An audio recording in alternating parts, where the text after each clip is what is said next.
Beberapa waktu lalu, Menteri Perekonomian Airlangga Hartarto melakukan pertemuan dengan Piyush Gosal, Menteri Perdagangan Industri Republik India. Adapun pertemuan ini dilakukan bersamaan dengan acara Forum Indo-Pacific Economic Framework atau IPEF di Los Angeles, yang mana Menko Airlangga Hartarto memimpin delegasi Indonesia. Forum IPEF mengangkat pembahasan di tingkat global terkait sejumlah fokus utama yang menjadi tantangan ekonomi bagi hampir semua negara di wilayah Indo-Pasifik, mulai dari perdagangan, rantai pasok, energi bersih, dekarbonisasi dan infrastruktur ekonomi bersih, serta perpajakan dan anti korupsi ekonomi adil. Selain bertemu dengan Menteri India, Menko Airlangga juga bertemu dengan Menteri Energi, Perdagangan dan Industri atau METI Jepang Nishimuraya Sutoshi. Selain itu, ada Menteri Pertanian, Perdagangan dan Ekspor, Menteri Pertanian, Perdagangan dan Pertumbuhan Ekspor Informasi Lahan, Biosecurity dan Masyarakat Pedesaan Selandia Baru Damien O'Connor. Pertemuan tersebut dilakukan terpisah dan membahas berbagai agenda, diantaranya untuk memacu kerjasama ekonomi kedua negara. Dalam pertemuan tersebut, Indonesia mendukung keberadaan forum IPEF yang strategis, sekaligus membahas manfaat dari kerjasama regional untuk kepentingan dua negara besar Indonesia dan India.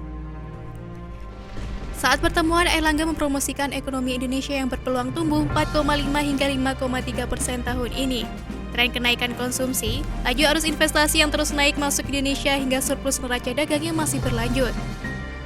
Airlangga pun juga meminta dukungan para negara untuk pelaksanaan KTT G20 nanti, yang akan berlangsung di Bali pada November mendatang yang juga menjadi bagian dari pertemuan para wakil negara tersebut.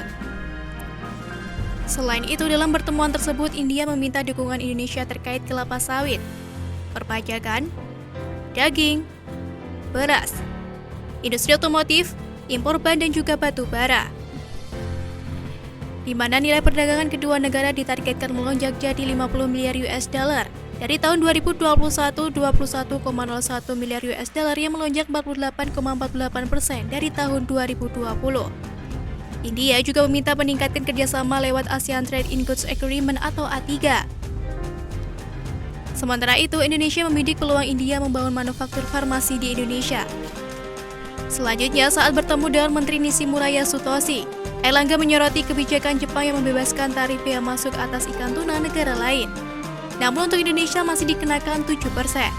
Begitu juga pembatasan fasilitas atas buah nanas dan pisang asal Indonesia. Ada pula Menteri Perekonomian Airlangga menyampaikan komitmen Indonesia yang aktif dalam pilar IPEF terkait supply chain dan berharap akan mendapatkan dukungan dalam pengembangan dua komoditas strategis, yaitu semikonduktor dan EV Electronic Vehicle Baterai. Sementara itu, kepada Menteri O'Connor, Airlangga menjelaskan kebijakan penanganan wabah penyakit mulut dan kuku atau PMK di Indonesia yang diterapkan serupa dengan kebijakan penanganan COVID-19, mulai dari pembatasan lalu lintas hewan ternak hingga program vaksinasi PMK. Pemerintah Indonesia juga mendorong kerjasama dengan pemerintah Selandia Baru untuk pendidikan breeding sapi dan domba di Indonesia. Kuncinya adalah di breeding agar dapat menghasilkan produk susu maupun produk olahannya yang berkualitas.